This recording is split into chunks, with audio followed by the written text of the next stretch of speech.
আমি যদি বলি এই কোশ্চেনটা 10 সেকেন্ডে সলভ করা যায়, তোমরা কি বিশ্বাস করবা? অনেকে হয়তো বিশ্বাস করবে, অনেকে হয়তো আসলে বুঝবে না যে 10 সেকেন্ডে আসলে করা যায় কিনা। কারণ আমরা ম্যানুয়ালি কি করি? আমরা জানি যে ক্ষেত্রফল equals to half into x1 y1 1 x2 y2 1 x3 y3 1 এভাবে করে 3টা শীর্ষবিন্দু দেওয়া থাকলে ক্ষেত্রফল বের করতে হয়। এটা কিন্তু আমরা সবাই জানি, তাই না? তো এই নির্ণায়কটা কিন্তু সলভ করতে তোমার মিনিমাম তো ধরো যে 50 সেকেন্ড বা 1 মিনিট তো সময় লাগবে মিনিমাম। তো 10 সেকেন্ডে কিভাবে করব ভাইয়া? তো এটা হয়তো অনেকে জানো, বাট আমি অনেকে নাও জানতে পারো। তো চলো খুব সুন্দর করে তোমাকে বোঝাই দেই। খেয়াল করো। তো যখন এটা তো আমাদের ম্যানুয়াল প্রসেস যে আমার 3টা শীর্ষবিন্দু দেওয়া আছে। একটা ত্রিভুজের 3টা শীর্ষবিন্দু দেওয়া আছে। তো 3টা শীর্ষবিন্দু দিলে আমি ওই ত্রিভুজের ক্ষেত্রফল কেমনে করে বের করি? আমরা কিন্তু 3টা শীর্ষবিন্দু এই সূত্রে বসালে এই নির্ণায়ক এবং তার পাশে হচ্ছে হাফ দ্বারা গুণ আছে।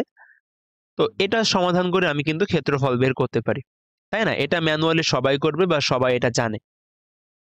আচ্ছা, এখন তাহলে 10 সেকেন্ডে ভাইয়া কিভাবে হবে? ওকে, 10 সেকেন্ড হবে, জাস্ট ধৈর্য ধরো। এখন দেখো তো খেয়াল করে দেখো, এই জিনিসটা বা এই শর্টকাটসটা তখনই খাটবে যখন একটা বিন্দু মূলবিন্দু হবে। একটা বিন্দু মূলবিন্দু হবে। আমি তোমাকে একটু কথা বলি, শোনো। ধরো, আমি তোমাকে ভালো করে বোঝাই। আমার এখানে 3টা বিন্দু দেওয়া আছে। একটা ত্রিভুজের 3টা শীর্ষবিন্দুর স্থানাঙ্ক দেওয়া আছে, যার মধ্যে খেয়াল করে দেখো একটা শীর্ষবিন্দু হচ্ছে আমার মূল বিন্দু। একটা শীর্ষবিন্দু কি বলতো? মূল বিন্দু। তো যদি একটা ত্রিভুজের 3টা শীর্ষের মধ্যে একটা মূলবিন্দু হয়, তাহলে মনে রাখবা ওই ত্রিভুজের ক্ষেত্রফল হচ্ছে হাফ ইন্টু দূরের 2টা বিন্দুর গুণফল। দূরে কে কে আছে বলো তো? দূরে আছে পি আর এস মাইনাস কাছের 2টা বিন্দুর গুণফল। দেখো, আমাদের কিন্তু সবসময় কাছাকাছি আকর্ষণ বেশি হয়। তো তুমি মানে বিভিন্নভাবে মনে রাখতে পারো। তো আমরা কি করব, যদি একটা শীর্ষবিন্দু মূল বিন্দু হয়, দেন ক্ষেত্রফলের মান হচ্ছে হাফ ইন্টু দূরের 2টা বিন্দুর গুণফল মাইনাস কাছের 2টা বিন্দুর গুণফল। মানে তুমি জাস্ট এই ক্যালকুলেশনটা করবে, এখানে মডুলাস ইউজ করবা, কারণ ক্ষেত্রফল কখনো নেগেটিভ হয় না। তো এটা করলে তুমি অ্যান্সারটা পেয়ে যাবা। চলো দেখি, ট্রাই করে। তাহলে এখানে বলো তোমার অ্যান্সারটা কি হবে? আমরা 10 সেকেন্ডে করে ফেলি। এটা কিন্তু এখানে আসলে লেখাও লাগে না, তুমি মুখে মুখে ক্যালকুলেশন করতে পারো। ক্ষেত্রফল হবে হাফ ইন্টু দূরের 2টা বিন্দুর গুণফল। আমাকে বলো দূরে কে কে আছে? এই 6 এখানে দূরে আছে, এখানে 0 সবচেয়ে দূরে আছে। মানে তুমি যেটা করবা, তুমি মূল বিন্দু বাদে বাকি 2টাকে পাশাপাশি লিখবা। তো দেখো, দূরে সবচেয়ে কে কে আছে? 6 আর 0 মাইনাস কাছে কে কে আছে? 8 আর 4। এটা তো কানার ভাই অন্ধ বলতে পারবে যে কাছে কে কে আছে। মেবি নাও পারতে পারে, কারণ তার তো চোখ অন্ধ। আচ্ছা, ঠিক আছে।